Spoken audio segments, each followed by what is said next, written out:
Hey everybody, it's Steve Van Tassel here for Dynasty Owner, and I'm coming to you on Monday after an exciting week of playoffs. I recap it in my article that's associated with this video. But let me just say, four incredible games, all went down to the wire.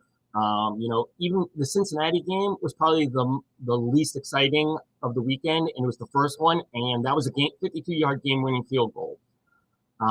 Then the 49ers and the Packers, another game-winning field goal for the road team in the snow at night. Always very exciting. And then Saturday was like, top that, and Sunday is like, hold my beer, and they did. So, the Rams and the Buccaneers, what can you say? The Rams gave Brady a chance. He took it. He tied it up. And then their defense I don't know what they were doing. How could you not have Cooper Kupp covered better than they did? And the Rams went down and kicked the field goal to win. And then the Chiefs-Bills, just incredible last 2 minutes of regulation. And then overtime, we won't discuss the overtime rules, which are terrible. But needless to say that it was just an amazing finish. Same thing kind of for Buffalo. Not sure what they're doing.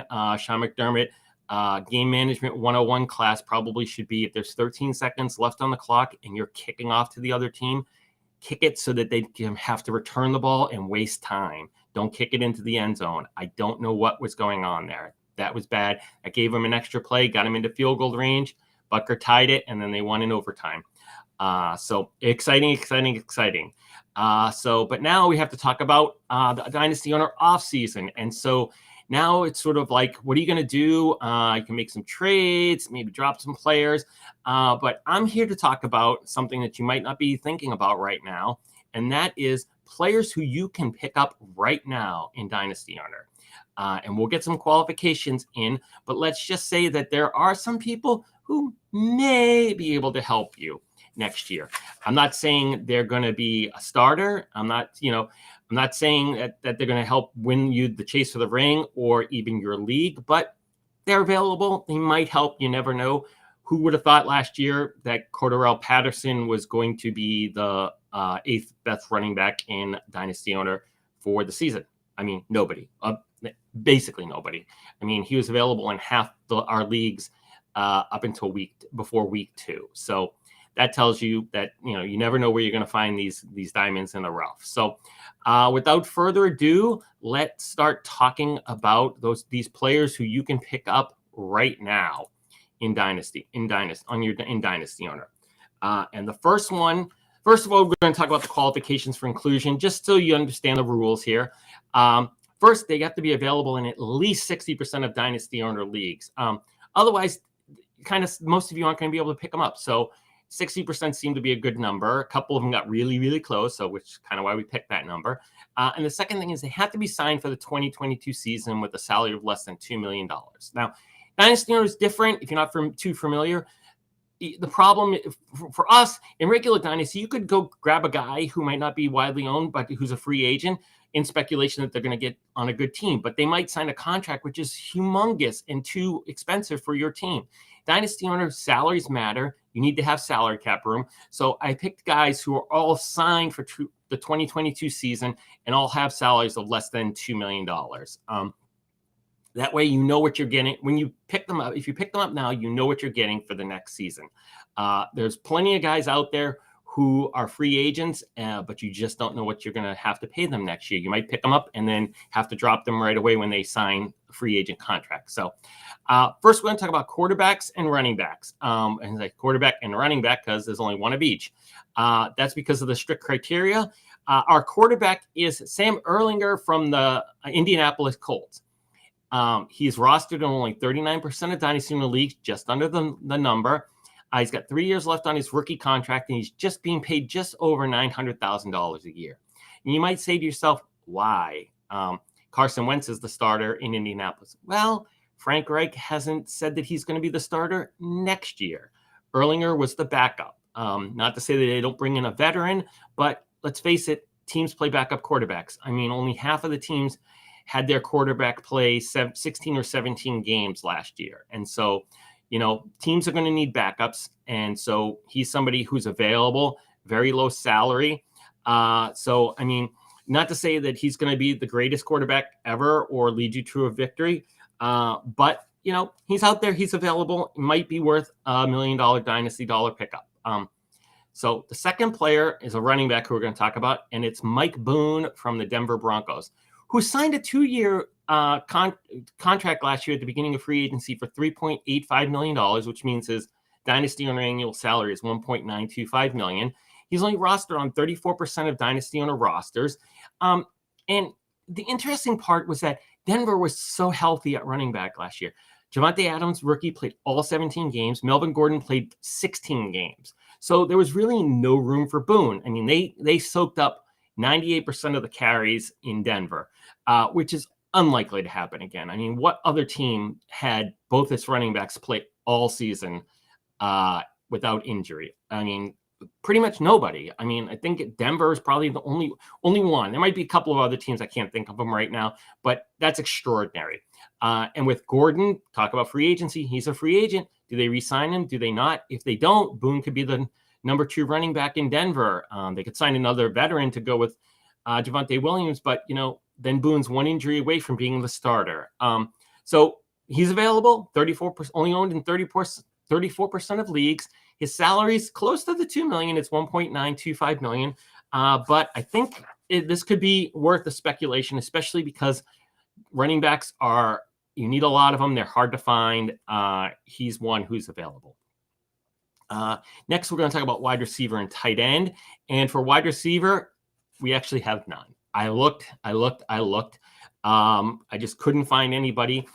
They were all either too expensive, like Jamal Agnew, who's $4.75 million, or Jarvis Landry, who's $15.1 million, or they just didn't do anything in 2021. And so I'm not sure about having them in 2022. I mean, they did like almost nothing, all of those guys. So no wide receivers, but to make up for it, have several tight ends. The first one is Hosea, hope I got right, Deguara from Green Bay, who is pretty much the starter for the second half of the season. He's only rostered in 38.5% of dynasty owner leagues. He's got 2 years left on his contract, just a little north of $1.1 million. He was okay.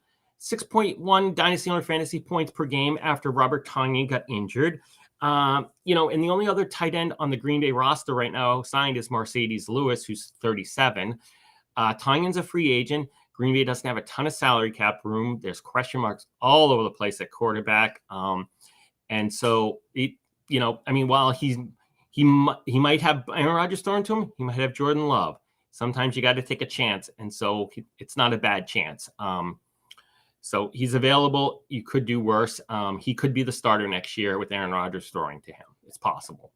The second one is John Bates from the Washington football team, who's owned in just under 30% of leagues. He's got 3 years left on his contract. He was a rookie this past year, and it's $1.05 million per season. Like I said, Bates at the end of the year for week 18, he was the starting tight end for the football team.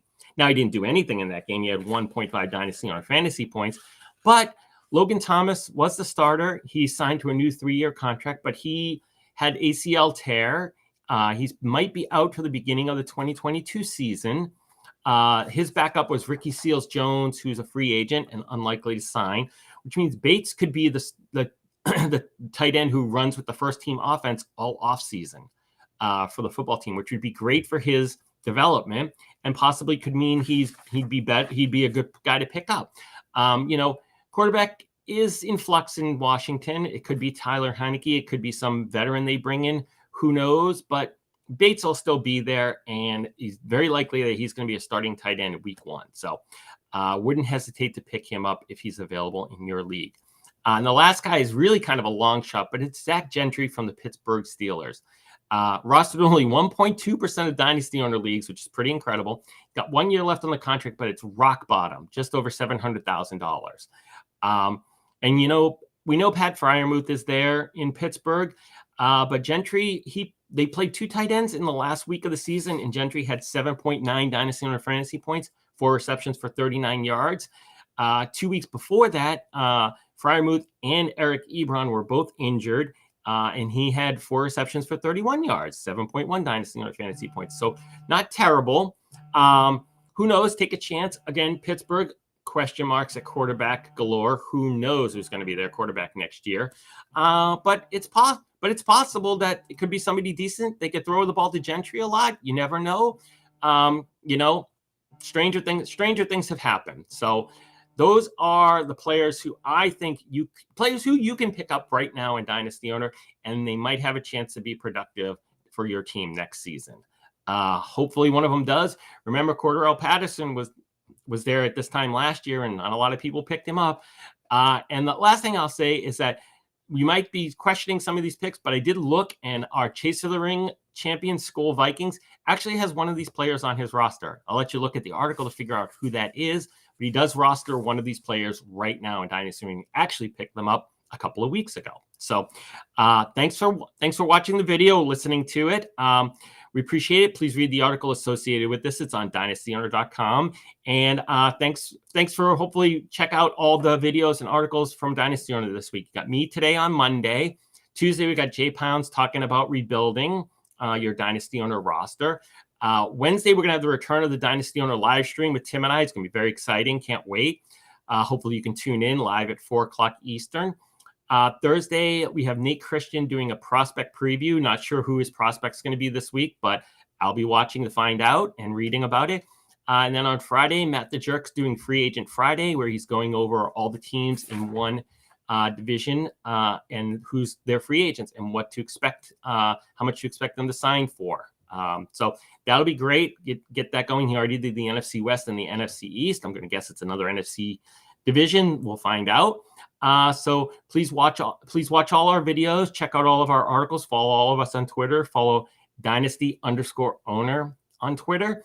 And thanks for watching and reading. Have a great week.